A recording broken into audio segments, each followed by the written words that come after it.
Finance Minister, since we are speaking about allocations, explain the philosophy on the defense allocation. You've been Defense Minister, you've been Commerce Minister, and defense still about 6 lakh crore, the highest allocation. But some people say it's still 4.72% year-on-year growth.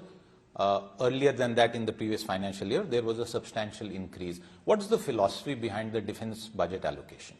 First of all, defense and their procurement. You know it. Coming from a defense background, your friend Rahul will know it.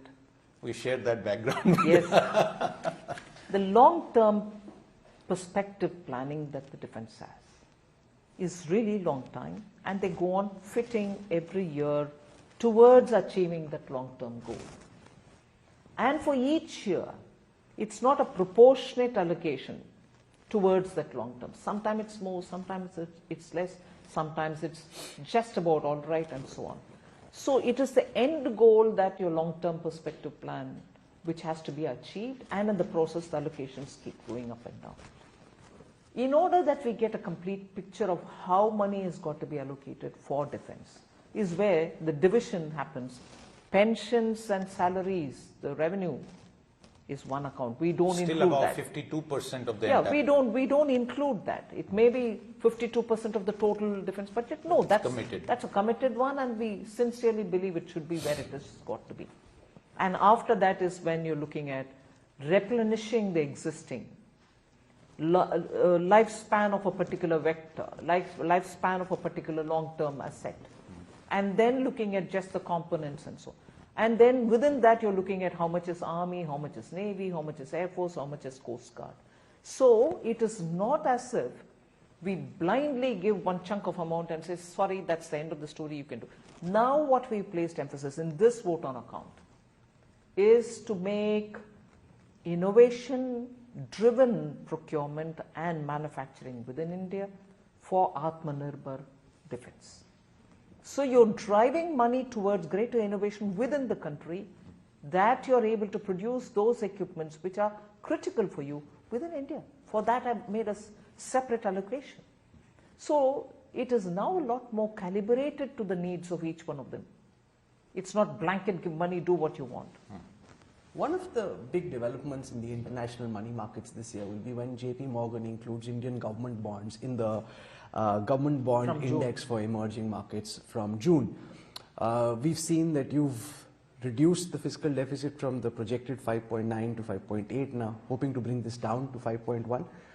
How important is it for you to send a message to international rating agencies to improve India's credit rating at this moment? And how are you looking at this inclusion and all the billions of dollars that could flow into India after this?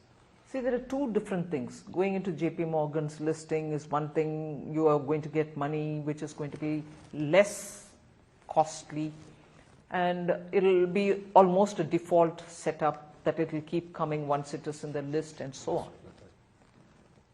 That's one side. Yes, it will enable that process from June, let us say. But the other is about the credit rating agencies. Am I bringing down the fiscal deficit from 5.9, where it was expected to be, to 5.8 because I want a better perspective shared with the fiscal? No. It can be so. It can be a collateral. But I'm more aiming at getting India's fisc a lot more primed up, a lot more toned up, so that it doesn't carry too much of flap, that you're not able to at any point in time take that kind of a decision making or give commitments to better perform.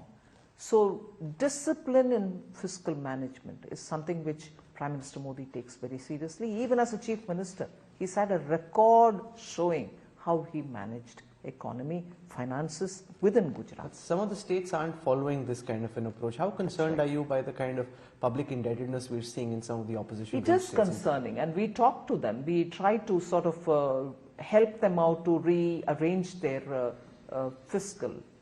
But ultimately it is the state's responsibility. We can only be the good counsel. We can't do anything more beyond that. But of course, ultimately under Constitution's Article 293, we are going to have to take the final call and responsibility on that. But that is a very delicate play, because we can't encroach into the state's decision making.